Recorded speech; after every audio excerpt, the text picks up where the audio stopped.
दोस्तों नमस्कार। आज के हमारे इस वीडियो में मैं आपको जानकारी देने वाला हूं कि अगर आपकी गाय को परमानेंटली दस्त हो रहे हैं, डायरिया हो रहा है, पतला गोबर जो कि लगातार काफ़ी दिनों से हो रहा है, आपने काफ़ी कुछ इलाज भी करवा लिया है, तो वो कौन सा फंडा है जो दस्त को रोक सकता है।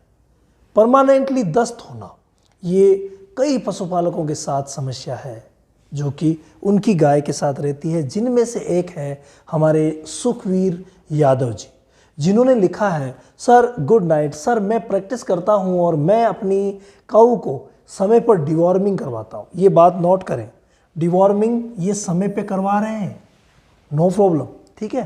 परमानेंटली पतला गोबर करती है, अपनी समझ के हिसाब से मैंने बहुत कुछ इलाज किया है, प्लीज़ कुछ उपचार बताइए। देखिए, डिवॉर्मिंग का मतलब है पेट के कीड़े मारने की दवा देना। तो आपने पेट के कीड़े मारने की दवा दी, ये बहुत ही अच्छी बात है।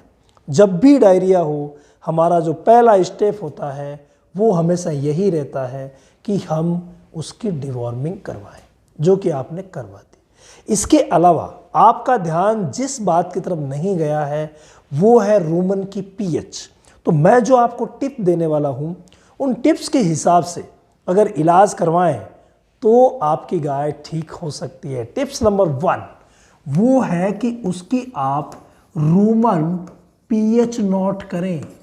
नंबर 1 रूमन पीएच, और पीएच को नोट करने के बाद आप देखें कि पीएच कितनी आ रही है। अगर कम आ रही है इसका मतलब उसे एसिडोसिस हुआ है, आप मीठा सोडा दे करके उसे ठीक कर सकते हैं।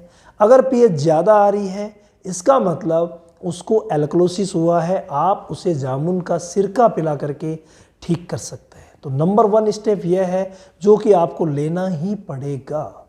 नंबर टू स्टेप इसमें होता है कि अगर लाभदायक जीवाणु अंदर नहीं बचे हैं किसी भी कारण से, तो भी ऐसी कंडीशन हो सकती है। लाभदायक जीवाणुओं को हम बोलते हैं माइक्रोफ्लोरा। तो अगर माइक्रोफ्लोरा यानी लाभदायक जीवाणु अंदर नहीं रहे हैं तब भी ऐसी कंडीशन हो सकती है जो पतले गोबर वाली आप बता रहे हैं। तो माइक्रोफ्लोरा की ग्रोथ के लिए कुछ ऐसी चीज़ें लेके आएँ और ऐसी चीज़ें दें तो बिल्कुल ठीक हो जाएगा। जैसे कि गोसेक पाउडर आता है, एक्टिसेफ आता है, सैक्रोमाइसिस सर्विसी का कोई सा भी पाउडर, लेटिफर अल्ट्रा आता है। आप कोई सा भी पाउच ला करके और उसे रेगुलरली दें तो उसके शरीर में जो माइक्रोफ्लोरा है वो बढ़ेंगे और ये समस्या दूर हो सकती है। नंबर 3, जो तीसरे नंबर की बात है वो आ रही है फ्रेंड्स लीवर की, यानी कोई ना कोई लीवर डिसऑर्डर उसे हो सकता है और लीवर डिसऑर्डर को दूर करने के लिए आप उसे लीवर टॉनिक ज़रूर दें। आपने डिवॉर्मिंग करवाई है तो किस दवा से करवाई है? क्या लीवर फ्लूक नामक जो कीड़ा अंदर रहता है, पैरासाइट, उसे मारने के लिए जो हम ऑक्सीक्लोजनाइड और लेवामिसोल देते हैं, क्या आपने वो दे रखी है? अगर नहीं दे रखी है तो वो देने के बाद लीवर टॉनिक दें तो श्योरली इस समस्या का समाधान होगा। इसके अलावा जो चौथे नंबर की बात आती है वो बात आती है रूमन की पीएच हो गई, सेकंड माइक्रोफ्लोरा हो गया, थर्ड लीवर डिसऑर्डर हो गया, और फोर्थ नंबर की बात आती है वो है ट्यूबरकुलोसिस यानी टीबी। आप देखें कि आपके परिवार में या आपके जो नज़दीक में जो पशुओं के पास आते हैं, इनमें से कहीं किसी को टीबी तो नहीं हो रखी है।